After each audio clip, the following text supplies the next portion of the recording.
Alrighty, hello and welcome to the fifth NNP Symposium. It's hard to believe that this is the fifth one of these that we have done, but we're back.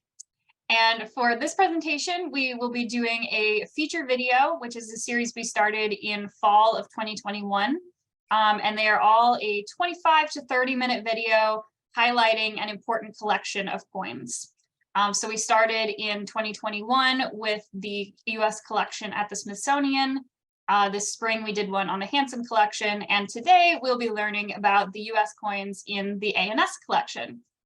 So we are joined by Jesse Kraft, who is the curator of American numismatics at the ANS. We'll be learning a lot more about him and his position near the end of the video. So welcome. Okay. So we're going to go ahead and we'll watch the video all the way through, and then afterwards we will do a Q&A with Jesse here. So you're welcome to send in questions to the Q&A at any time during that video, but we will not be addressing them until after it is finished. So if there are any issues with, like, you can't hear the video or anything like that, please send those in the Q&A. The Q&A is also how we'll be running the Q&A, big shock. So if you need help finding that, just look at the bottom of your Zoom window and there's a button that says Q&A. You'll click on that and then you can type in your question to send in. There is an option to send it anonymously. Regardless, I won't be reading off your name. So whether or not you check that box won't really have any impact on how it is shared or how likely we are to have time to get to your question. We just go down them in order. So I think that's all I've got. And I'm going to go ahead and start the video, and then we will be back at the end for the Q&A.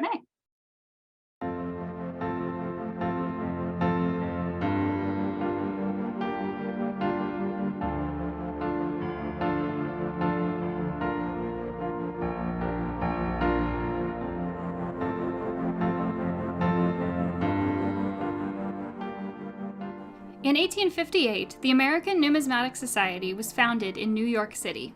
Howard Adelson's ANS History notes a mid-19th century groundswell of popular support for public education and libraries, and the ANS thus took its place in a wider effort to democratize knowledge and to increase social mobility.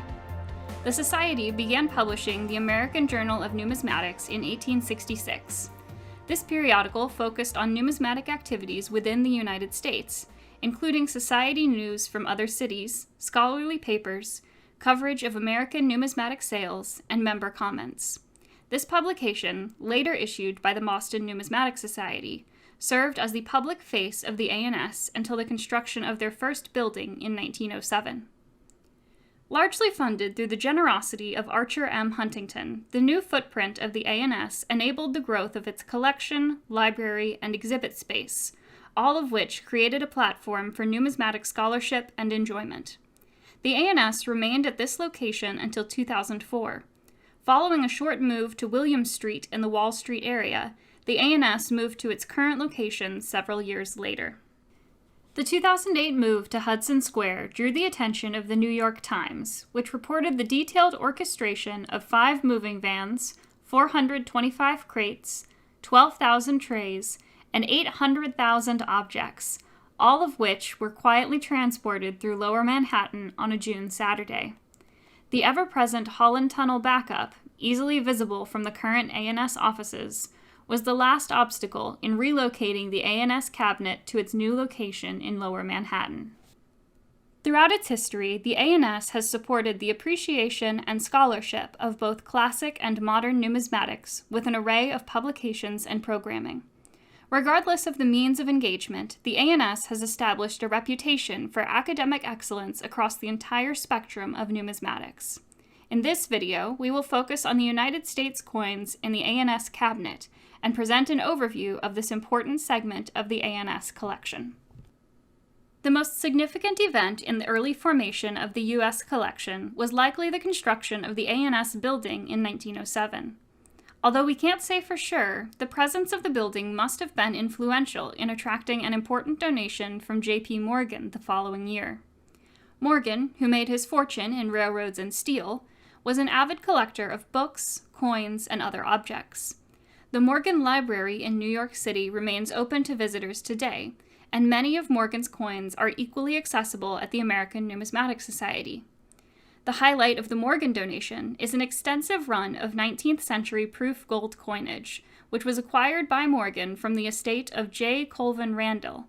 The collection was appraised at the time by the dealer Lyman Lowe for $10,000, an extraordinary sum in an era when many proof gold coins sold for close to face value. The Randall Morgan collection covers all denominations and represents a near-complete set of proof gold coinage from 1858 through 1901. The value of proof gold coinage at the time is summarized in this offering from the 1906 Wetmore sale. Common date sets were priced in the $45 to $80 range, or about twice the $38.50 face value.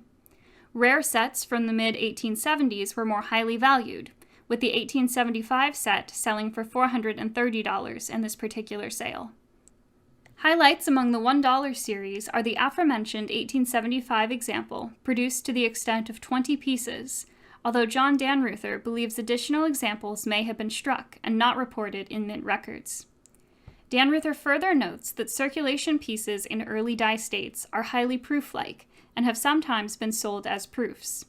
The definitive diagnostic is the spiked chin that appears on the business strike obverse. A key coin in the Quarter Eagle Proof Gold series is the 1863 issue, of which 30 examples were struck. Gold coinage production decreased during the Civil War, and no circulation strike quarter eagles were produced in this year, which increases collector interest in the proof pieces. The rarity of this date was recognized early on, and the few proofs have survived in a proportion greater than the surrounding years of quarter eagle production. Among the $3 proofs is this rare 1873 issue. The 1873 proof $3 is a complex emission with no less than 4 varieties outlined in the Dannreuther proof gold reference. This piece is an original strike with an open 3 in the date. The close 3, used earlier in the year, was confused with an 8, and the mint quickly moved to replace the obverse die with a new open 3 date punch. This impacted nearly every denomination in the U.S. series, and this is a rich year for varieties, with over 50 listings in the Red Book for 1873 dated coins. The king of the $5 proof series is without doubt the 1875 issue, with market appearances that typically attract 6-figure prices. 20 examples were coined, of which Dannreuther traces 13 pieces. Proofs and circulation strikes are easily distinguished by the date placement, which is punched lower on the non-proof pieces. The 1875 proof eagle similarly reigns over the $10 proof gold series. Dannreuther traces only 8 survivors from an original production of 20 pieces. Proofs and mint state examples exhibit differing date placement, with the date punched further to the left on the proof coins. Among double eagles, the 1858 proof is known to the extent of just 3 pieces, with 2 coins permanently impounded in the Smithsonian, and a single example present in the ANS collection. With no pieces available to collectors, it's difficult to value such a coin, but it is safe to say that a market appearance of the 1858 proof double eagle would reach the 7-figure level. Apart from the several hundred examples of proof gold coinage, J.P. Morgan also donated significant U.S. pieces to the ANS in his 1908 behest.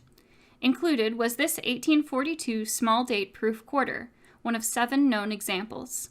This issue has long been recognized as a rarity in the series, and is one of the few pre-1858 proof coins with its own listing in the Guidebook of United States Coins. J.P. Morgan further donated an 1852 proof quarter, one of 2 known. This proof die for this date exhibits repunching in the 3 right digits of the date, which is most apparent in the upper flag of the 5. The only other known example of this issue was included in the Pittman and Kaufman collections. While donations from individuals represent the most typical acquisitions, museums sometimes exchange objects between themselves. In 1980, the American Numismatic Society received several important pieces from the Chase Manhattan Bank Money Museum. The Chase Museum was for many years a popular tourist attraction in New York City, residing on the ground floor of 30 Rockefeller Center. The collection was diverse and included early forms of money, such as this array of Asian pieces, illustrated in a 1927 interview with Farron Zerbe. The Zerbe collection formed the basis of the Chase exhibits, and he served as curator of the museum from 1928 to 1937. When the Chase Museum closed in 1977, most of the collection went to the Smithsonian. However, the ANS received several important pieces, including this 1804 dollar. The 1804 dollar is perhaps the most famous of all American coins, with 15 examples known. Originally struck for diplomatic purposes in 1834 or 1835, the true origin of this rare issue was unknown until the 1962 publication of The Fantastic 1804 Dollar by Eric Newman and Ken Brissett. This ANS Chase coin is a Class III example, unofficially restruck by the U.S. Mint sometime around 1860. The ANS also acquired the 1792 Eagle on Globe pattern from the Chase Museum. 6 examples of this pattern are known, 2 in copper and 4 in white metal. 2 of the white metal pieces were unknown to numismatists until they were discovered in the New York Historical Society collection sometime around 2002. In 2021, the New York Historical Society deaccessioned the finer of the 2 pieces via heritage auctions, which sold the coin for $1.26 million to a prominent collector of 1792 pattern coinage. The 1792 Eagle on Globe piece paired nicely with this 1792 half diem already in the ANS collection. While numismatic mythology holds that the bullion for these pieces originated with Martha Washington's silver service, modern scholarship points instead to Thomas Jefferson, who noted in his account book on July 11, 1792, that he deposited $75 in silver at the mint for coining. 2 days later, the same account book indicates his receipt of 1,500 half diems, which matches the dollar amount deposited. In addition to the Chase Manhattan pieces, the ANS holds a number of U.S. rarities acquired from other sources. The 1907 Ultra High Relief Double Eagle, perhaps the most aesthetically pleasing of all U.S. coins, came to the ANS in 1980 from A.J. Fecht. Multiple strikes, with a kneeling between each blow from the press, were required to bring up the exquisite detail of these three-dimensional works of art. Although denominated at the $20 level, these pieces are arguably metals that never entered circulation. Examples at the time of striking were distributed only to mint insiders and instantly served as highly prized works of the U.S. Mint. The famed brasher doubloon came to the ANS in 1969 via Mrs. R. Henry Norweb, a longtime ANS council member. One of 7 known examples, the brasher doubloon represents the first privately struck gold coinage in the United States. This piece was prominently featured by the ANS in the exhibit Drachmas, Doubloons, and Dollars, The History of Money, presented at the Federal Reserve Bank of New York from 2002 to 2012. J. Sanford Saltus donated this Confederate half-dollar, one of 4 known, to the Society in 1918. This piece is believed to have originated with B.F. Taylor, the chief coiner of the New Orleans Mint. Remarkably, the 3 privately held examples, from the Newman, Partrick, and Kendall collections, have all appeared on the market in recent years. These historically significant pieces all drew high 6-figure prices. While not major rarities, the ANS collection further includes a number of highly desirable pieces in the U.S. series. Silver dollars were first struck in 1794, with silver furnished by the Mint director David Rittenhouse.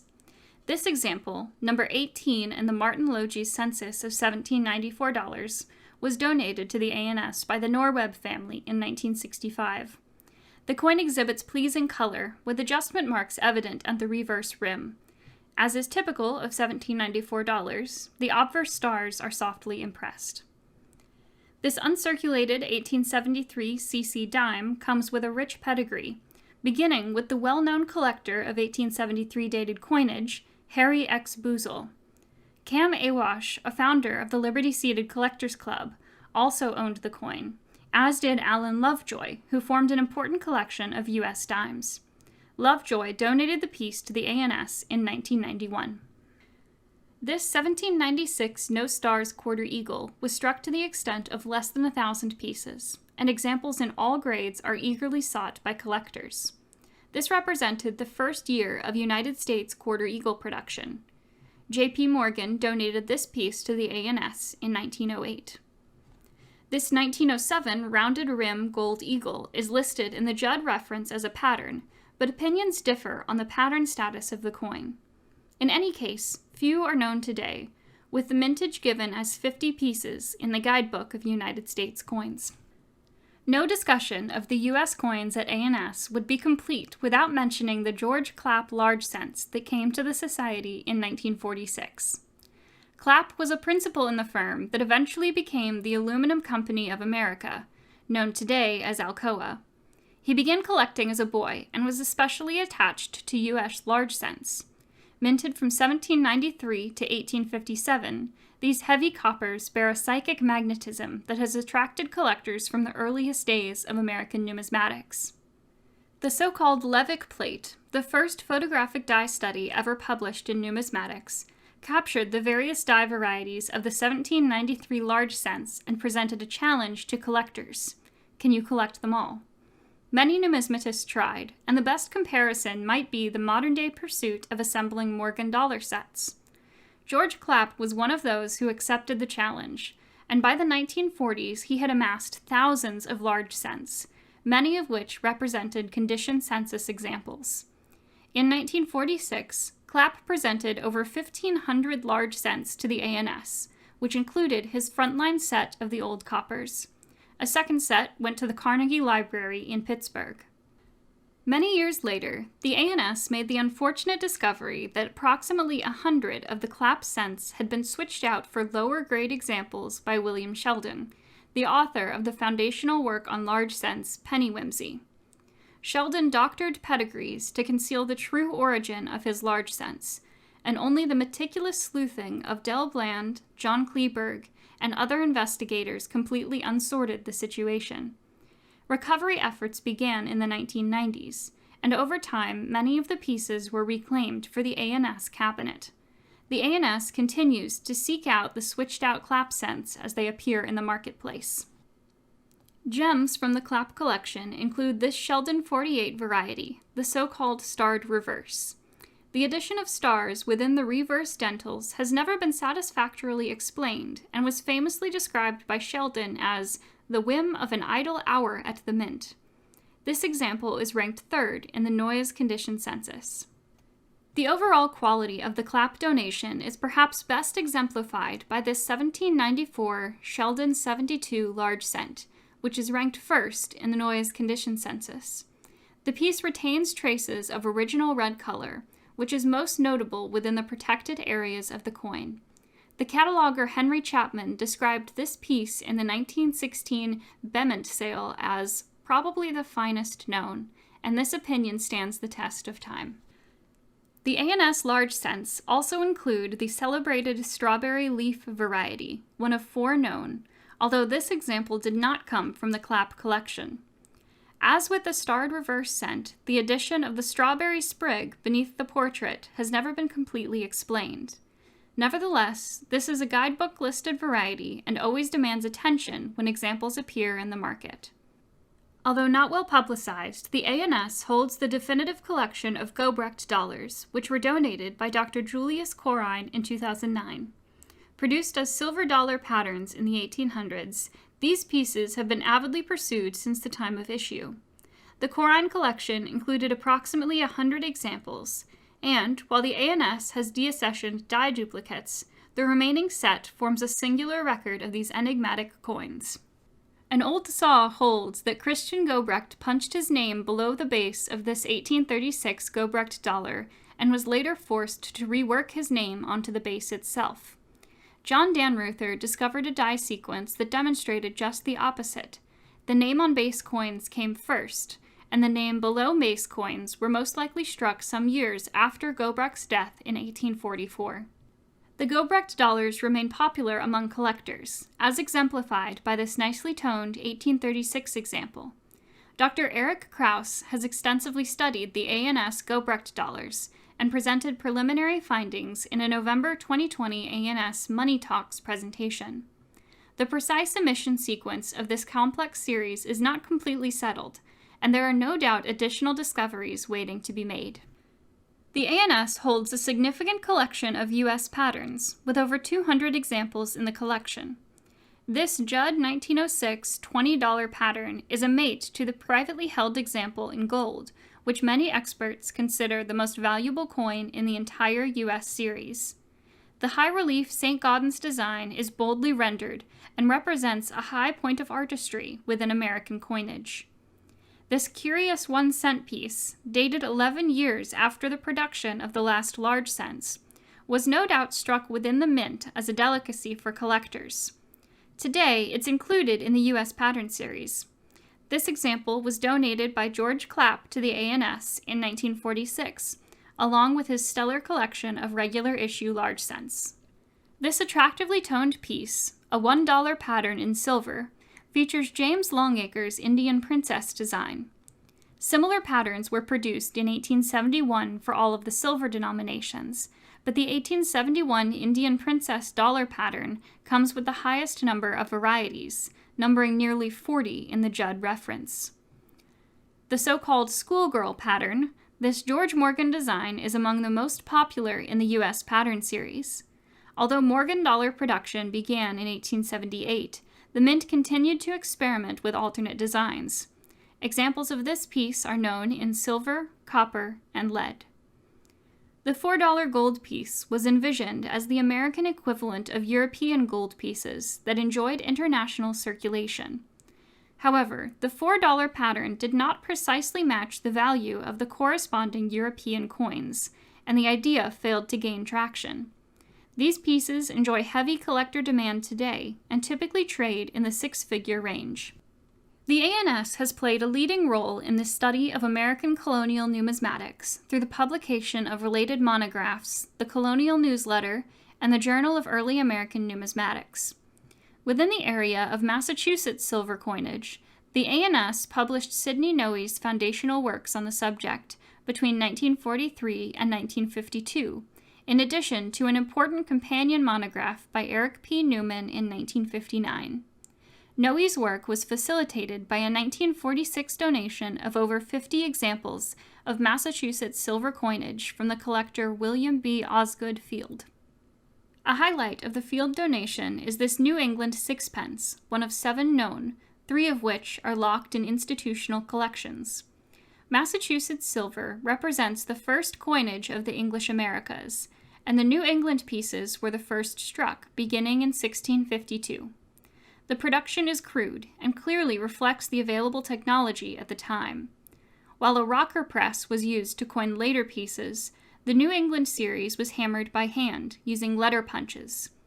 In addition to the sixpence, the coiner John Hull also produced 3-pence and 12-pence denominations.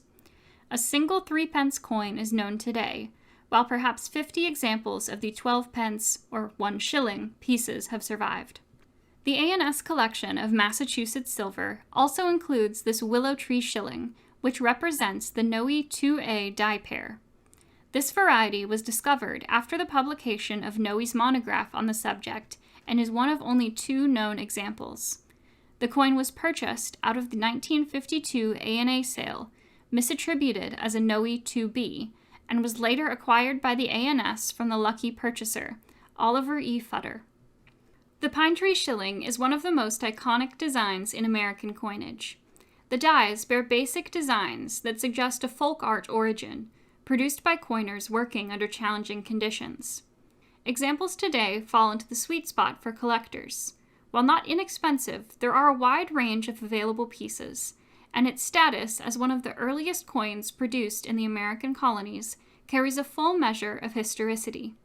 This example from the ANS collection represents the Noe 21 variety, of which 4 examples are known. In recent years, the ANS has supported scholarship within American numismatics through the Coinage of the Americas Conference, which most recently focused on the engraver Victor David Brenner in an event held in November of 2021. In August 2022, the ANS announced the endowment of the Resolute Americana Chair of American Numismatics, made possible through the generosity of Robert Rodriguez. Robert Rodriguez has a background in financial management and served as CEO at First Pacific Advisors. Money Magazine presented Rodriguez as the best fund manager of our time in a 2008 profile. His current interests include numismatics, real estate, and motor racing. We asked Rob for his thoughts on the study of American numismatics at the ANS. The ANS has really been focused more on the antiquities, and they brought on a new person by the name of Dr. Jesse Kraft, who brings energy and intensity to the area. And so we've been talking for the last couple of years. We got to know one another some time ago. Jesse approached me about the possibility of endowing a chair. I spoke with Gilles Bronsberg, the executive director, and we discussed elements about that. And I thought that by establishing the chair, this would elevate the importance of American numismatics at the ANS, where it should have a major focus. Rodriguez further commented on the resolute name for the American chair at the ANS. He outlined 3 reasons for this choice. That goes back a very long way. Anybody who's known me throughout my entire life, one word that describes me is resolute. I'm resolute about what I do and the intensity that I bring to that which I am focused upon. Secondly, I needed to get an acquisition company name when I was going to take our company back from the British, call it a second revolution. And so I chose the name Resolute Acquisition LLC to take our company back from the British. The third one was one of my shareholders, Dick Walker, former naval aviator, lieutenant commander. And he sent to me, he says, I saw your Resolute name for the acquisition. You realize you chose a very good name. I said, what? He says, because it also reflects HMS Resolute and what went on with the rescue of the Resolute, the returning of HMS Resolute as USS Resolute to England in 1856. And Queen Victoria greeted them, and it was a phenomenon throughout all of England. The ship re-entered the fleet as HMS, and in 1880, Queen Victoria, I should say, had the heart and soul of the ship, the keel and all hewn out, and that became the Resolute desk that resides in the Oval Office. So I thought there were so many elements of it that reflected the history of what we're doing, my personality, and all, that it would be a good name for the collection to put the focus on history and not on an individual. According to Wikipedia, the HMS Resolute was a mid-19th century bark-rigged ship of the British Royal Navy, specially outfitted for Arctic exploration. Resolute became trapped in the ice and was abandoned in 1854. Recovered by an American whaler, she was returned to Queen Victoria in 1856. Timbers from the ship were later used to construct the Resolute desk, which was presented to the President of the United States and is currently located in the White House Oval Office. With the establishment of the Resolute Americana Chair, the ANS will continue to promote research in American numismatics and to utilize their important collection as a basis for scholarly publications. For numismatists who wish to view parts of the cabinet, the Resolute Americana curator Jesse Kraft is a phone call away and stands ready to host visitors at the ANS offices in New York. We hope you've enjoyed this tour through the highlights of the United States coin collection at the ANS.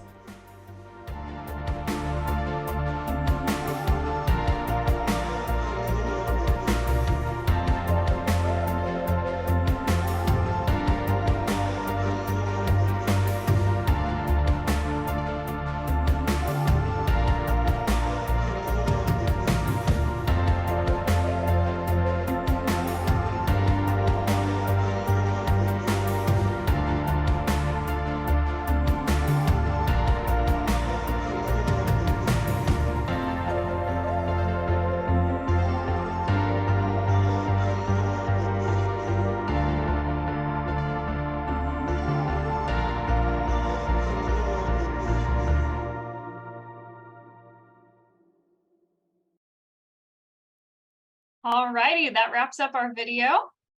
And let's have some questions in the Q&A. So Jesse, is there anything you want to add or share before we get into the Q&A portion? I don't. I just want to say thank you so much for putting that video together. I hope everyone enjoyed it. It's definitely an accurate representation of the American Numismatic Society and our collection and what we've done over the past century and a half plus now, and what we hope to continue to achieve in the future. So thank you again for that. And yeah, look forward to answering some questions here. Great, and thank you for the ANS's cooperation. They were kind enough to shoot and send us some additional footage to use in that video and provide images of all the coins. So we're very happy to have that available, and it helped a lot with the production. So we have a few questions in the Q&A already. You all can go ahead and start sending those in. It's a button at the bottom of your screen. You just type it in and hit send. Should be pretty easy to do. So let's see. Okay. This is a pretty long comment, so I'm just going to read it off as it is, and I think we're going to find a question in it. I missed the first 3 or 4 minutes, but as I came in, you mentioned the ANS building possibly influencing JP Morgan's donation of his proof gold. My understanding is that this was part of an agreement. I've heard called the Museum's Trust, which led to the ANS Museum of Natural History, and I think 1 or 2 other New York museums agreeing to not all pursue the same collections from a handful of donors. This led to Morgan's proof gold going to the ANS and a great gem and mineral collection going to AMNH. If you know more about this, I'd love to hear about this agreement. There we go.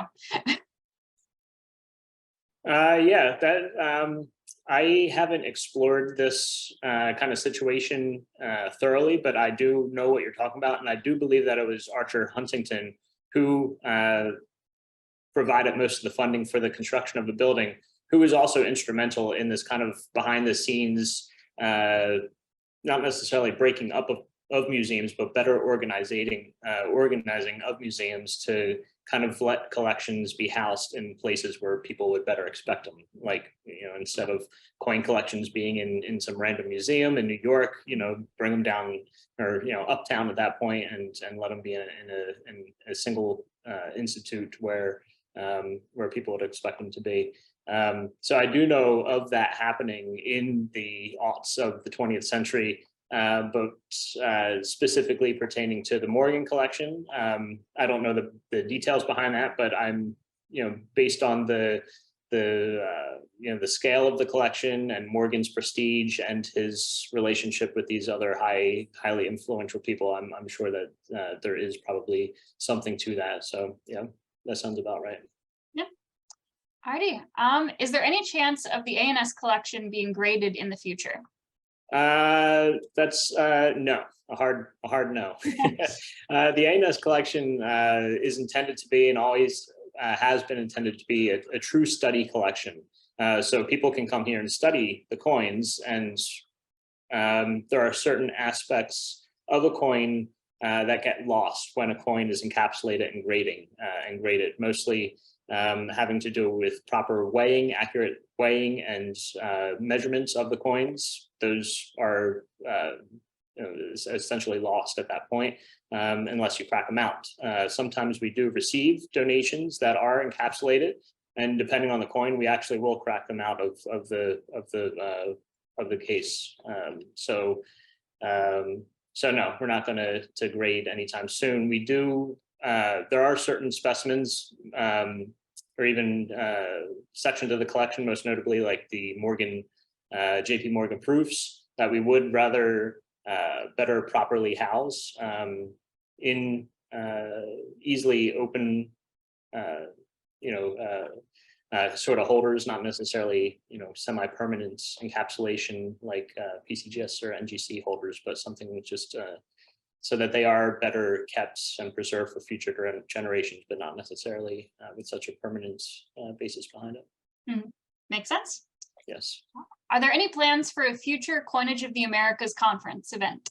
There sure are. We hope to have to host COAX, as they're called, Coinage of the Americas conferences, every 2 years. So the first one that was mentioned in the video is actually the 19th that we held. We held many of them in the 80s and 90s and early 2000s, and then there was about a 12-year gap where we didn't have one. And then the one that we held last year in 2021 on Victor David Brenner was the first in over a dozen years. And now we hope to host them every 2 years or so. So in 2023, this is a little bit of a premature announcement, as we haven't officially announced it yet, but do hope to within the coming weeks. But I have no problem announcing it now. We do hope to hold the 2023 COAC on 19th century coin engravers, kind of broadly speaking, or even, you know, numismatic engravers, because, you know, paper money too, you know, they're all engraving the same, for the same greater cause of monetary circulation. So that's probably going to be the next one. So please do look for that announcement in the coming weeks. All righty. Where can one find a listing of US coins in the collection? Right now, we have our online database, which is called Mantis, MANTIS, and that it doesn't have everything on there yet. That's something that we perpetually, you know, work towards every single day. We're always trying to update Mantis, not only adding new things that are in the collection that haven't been added yet, but also identifying and fixing any minor errors. A lot of the times it's members or just people who use Mantis that reach out to me saying, hey, this is wrong, there's a little error here. That allows me to fix it. So if you do come across any small errors or anything that you know are in the collection and particularly once perhaps moved up in the queue, don't hesitate to reach out to me. But yeah, if you go to I think it's numismatics.org/search, and that's how you get to Mantis. Then it's essentially a list of everything that's in the collection, not only US, but also all of our you know, Roman, Greek, medallic works, East Asia, everything that we have. Again, it's not 100% complete. So if you don't find something there that you think that we may have, again, reach out to me and see, just double check. Sometimes, you know, some gems are not necessarily represented on there to 100% yet, but yeah, I would check out Mantis if you're interested in the list of what we have. Great. And that is definitely something that we used in putting that video together, was pulling images from Mantis. So yes, highly recommend. What are the top 2 or 3 major research areas that you imagine for the US collection at the ANS over the next few decades? 2 that I can think of off the top of my head are definitely colonial. I mean, that's kind of, you know, the most popular area, you know, for many people in American numismatics, and it's something that, you know, we here at the ANS have always kind of had, you know, a priority in helping understand certain issues. You know, we've always been at the forefront of colonial numismatic research, and we do hope to continue with that. You know, specifically in the modern era with the publication of GENE, the Journal of Early American Numismatics. That's kind of the driving force of scholarly research concerning American colonial numismatics. Aside from that, I would say the medallic arts are also the second kind of section in American numismatics, where we are kind of going full force. As many of you know, we purchased the archives of the Medallic Art Company, MACO, in 2018. And it's such a massive collection that we are still in the process of even just getting it all in one location, believe it or not. In a few weeks, I actually have to travel to Green Bay in lovely December to deal with the massive collection of dies that are still there. And then, you know, just getting them here is going to be one, you know, giant, you know, kind of feat. And then, you know, and then only then can we begin cataloging them, which is going to take years beyond that. So colonial coins and the medallic arts are really the 2 kind of large sweeping areas of numismatics that the ANS is going to be in the forefront of for the foreseeable future. Sounds good. Let's see, I'm not sure how this one is connected to the ANS, so if it's not, my apologies. It says, I would like to know a little history about coins being donated to the Carnegie Museum. For instance, how often, and is there anything recent to your knowledge? That I'm not 100% sure about. I do know the connection between the Carnegie Museum and the Clapp collection, as was mentioned in the video, how the Carnegie Museum kind of, the ANS kind of got the top tier large cent collection, and then the Carnegie got the second tier for the Clapp collection. And then he also donated his, I don't know how many people know this, but Clapp was a conchologist an expert in shells, specifically land shells of North America above the Rio Grande was kind of his specific niche, and actually formed the largest collection of that material. So that also got donated to the Carnegie Museum. Aside from that, yeah, unfortunately, I'm not, don't know their specific practices or anything like that, but those are kind of the two major collections that I know made it to the Carnegie, and both I only know because of the Clapp collection in connection with the ANS. Okay, we do have just kind of a note on here relating back to the finding the catalog online. It says, as an observation, almost all of the most important US coins at the ANS are listed online in Mantis, many with photographs. So if that's what you're looking for, they're probably there. Yeah, and yeah, specifically with the colonial, Sid Martin and Roger Zaboni generously supplied the funds, gave us the funds to photograph all of our colonial coins. So the colonial coins of the US collection is one of the most complete as far as representations on Mantis. But there are other parts like the medallic arts that haven't been so well, presented or represented on Mantis yet. So. But yeah, a lot of our key dates and rarities are on there. So. Will the proceedings from the Victor David Brenner Coinage of the Americas Conference be published? Yep, I should hopefully have them to our publisher and printer, our in-house, by January. So look out for them in the next month or two. Sounds good. Does the ANS hold a collection of early Spanish colonials which circulated heavily in the US until 1857? If so, anything of note?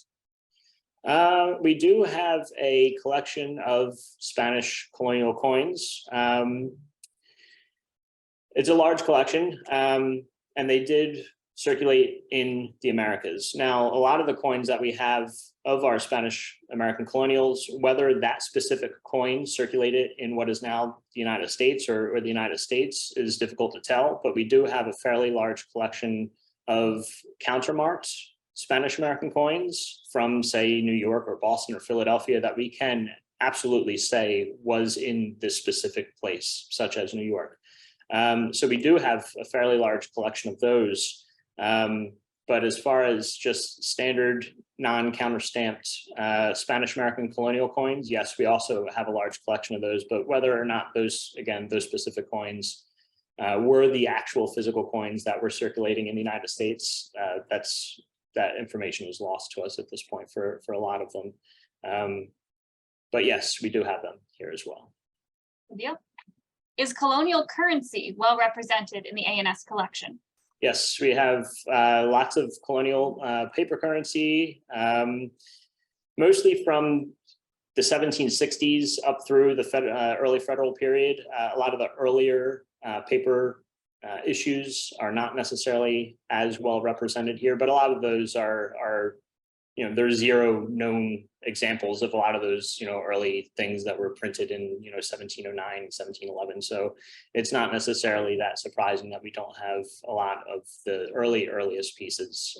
But as far as a collection of colonial currency goes, it is very well represented as far as, its breadth. We have all the colonies, most of the dates, a lot of the denominations. Yeah, we definitely have a large collection of currency too. We're not solely coins. Mm-hmm. Are there examples of hard times tokens in the ANS collection, and are there any plans to study them? We do have a large collection of hard times tokens. Lyman Lowe, who wrote the book on on hard times tokens, was he's a curator here at the ANS. Used our collection to write that book, over a century ago, and it has expanded since then. So we definitely do have a large collection of hard times tokens. That might be another one of the kind of niche areas of the collection that isn't necessarily 100% represented on Mantis yet. But I do think that the hard times tokens and the Civil War tokens might be two areas of American tokens in particular that are popular enough that probably could use a second study or a third study or whatever study we're on with those. So that would be a good area of research, especially now with the strides that numismatic publications have turned with, large, high glossy photographs and stuff like that. A lot of these earlier catalogs that a lot of numismatists are subjected to are 100 years old without any images, just, basic explanations or descriptions of certain varieties, and even just adding high quality photographs sometimes can be key to these issues. Okay, we have a couple of related questions, so we're going to do one of them and see if we answer the other one in the process.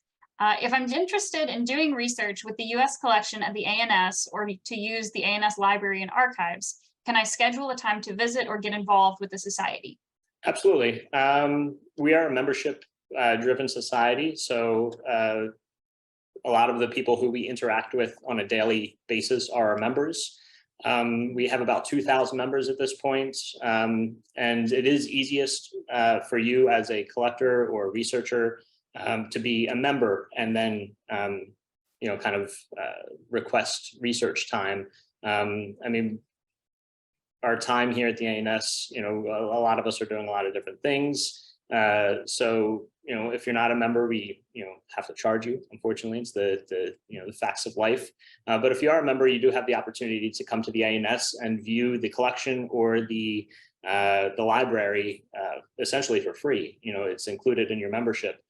So all you have to basically do is reach out to me or any of the other curators if you're interested in other sections of numismatics, or our librarian, David Hill, if you're interested in a librarian, and just ask essentially if you're a member. And unless something absolutely crazy is happening, we'll be more than amenable to let you come and do some research and let you view our coins.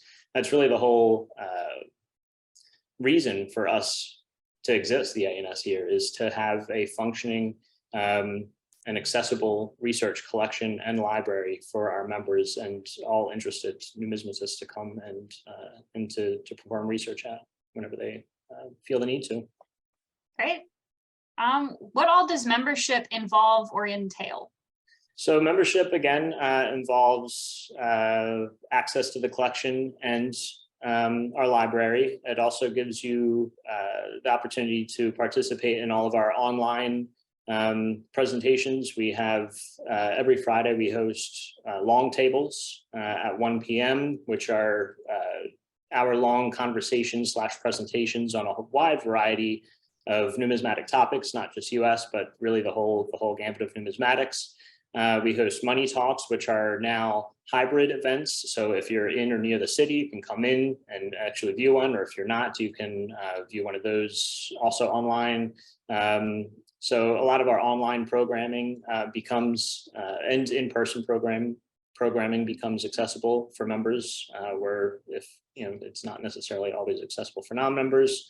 You get 30% off any of our publications. We publish anywhere from 12 to 15 numismatic books per year, so 30% off of all of those really does add up. So that's another perk to the membership. That amount in savings will probably be greater than the cost of membership alone. So there's other perks as well. Just being a part of the society, helping us continue in our mission, which is, it's a basic mission, just spread knowledge of numismatics. I think that's what a lot of us are here to do. So that's kind of our main cause of and reason for being and for our membership. Alrighty. Does the society hold information on British engravers? We do. We're not just, although we are the American Numismatic Society, our scope is not limited only to American numismatics. So we do have information on British engravers and other engravers as well. In fact, my presentation for the Newman Numismatic Portal Symposium that I'm giving tomorrow is on a German engraver who, most of my research was done in Germany, so I'm not necessarily saying that we have all the information here, but just kind of driving home the point that we're not only geared towards American numismatics, that British and all parts of the world really do fit into what we do here. Mm-hmm. Alrighty, what is the coolest coin or paper money that you have come across since working at the ANS? As well as colonial specifically. I mean, there's just so many. It's really is just so many. I mean, I remember on my, kind of my first day walking in here, of course, 2 coins popped into my head that I couldn't wait to hold, and one was the $1804 and the other was the Brasher doubloon. I mean, those are just classics as far as American numismatics goes. But then there's, over the past 165 years now, so many people have recognized not necessarily extreme rare dates or extreme classic US coins, but all these weird things that sometimes don't even have an explanation as to what they are or how they got there, but people just realizing that they should be in a museum and not necessarily out in the world. So they've donated them to us as well, not just key dates, but just kind of bizarre things. So that's, sometimes going through the kind of curiosities cabinet is really intriguing as well. We do have one thing that's kind of intriguing. It's supposedly a Mexican silver dollar that was on the possession of Jefferson Davis when he was arrested in 1865 at the end of the Civil War. So it now has a silver band around the coin that's kind of is engraved with, this silver dollar was on the person of Jefferson Davis.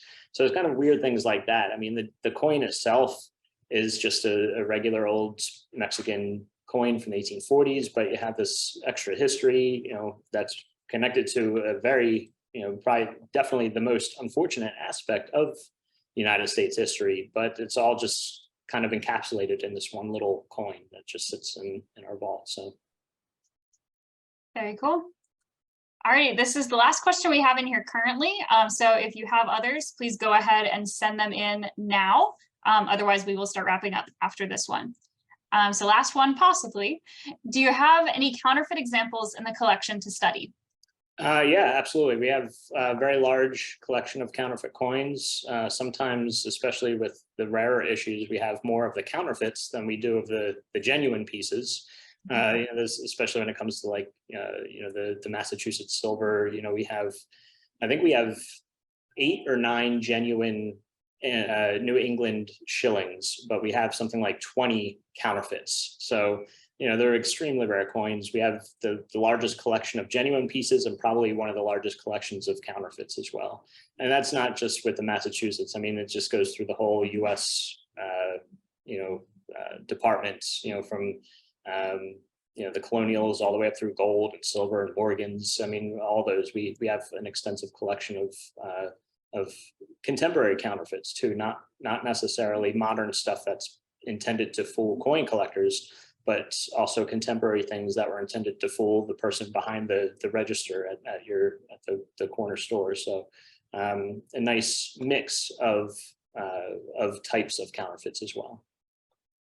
Alrighty, we've not gotten anything new, so we're going to go ahead and start wrapping up. You can still send things in if you have any remaining questions, and we'll pick them back up in a moment. Otherwise, there are a couple left in here that are just kind of complimenting us on the video or expressing excitement that the ANS does finally have a curator dedicated to American numismatics. So that's always good to see. Thank you. We're not going to read those off, but we do appreciate them. So the symposium has just gotten started for this year, or this season, I suppose. We've been doing 2 per year. So the next group of presentations will be starting at 1 o'clock Eastern. We have Michael Souza and then a group presentation by John Quanor and Ron Gamble coming up. And Jesse will also be giving another presentation tomorrow morning at 10 o'clock. So please go ahead and join that one as well. We'd love to see some familiar names in the audience. And if you are interested in watching the previous 2 feature videos that we have done, they are both on the NNP Symposium website. If you go up to past recordings in the top bar and scroll down, you'll find both of them on that page, easy to find. And this one, if you want to share this video with someone who was not here, the pre-edited version of the video will be up on YouTube at 7 o'clock tonight after the symposium has ended for the day. So that will be up on the Numismatic Marketing channel. We did the production, so our channel will have it. I'm not sure if it'll be up on the symposium site today, but if you search the title of the video, it should come up after 7 o'clock Eastern. The full presentation here will be edited together and uploaded to the NNP about 2 weeks from the end of the symposium. So that would be December 3rd. I had to look at a calendar. So if you want to go back and watch the Q&A portion, you'll have to wait until then. As long as you have registered, which everyone should be, you will get an email when those recordings are ready. There will also be an announcement on our social media and up on the website. So we did have a question for someone who came in late asking if it's possible to re-listen. So I hope that answers your question. The pre-recorded video will be out at 7 and the Q&A portion will be out in about 2 weeks. So that should take care of that. And I don't see any other questions in here. So I believe we're done. Finally, thank you to EPNIS, the Eric P. Newman Numismatic Education Society. They fully fund the symposium and enable us to keep it free for everyone who participates and attends. So thank you all. Jesse, do you have anything last minute to add before we close it out? No. Thank you for this. Thank you. Yeah, thank you to the Newman Numismatic Portal and the Eric P. Newman Numismatic Educational Society again for all this. And I think I speak on behalf of everyone that thank you. So. Alrighty, great. Hope to see some familiar names in the audience at future sessions. And we'll be back at 1 o'clock with the next group of presenters. Thank you all.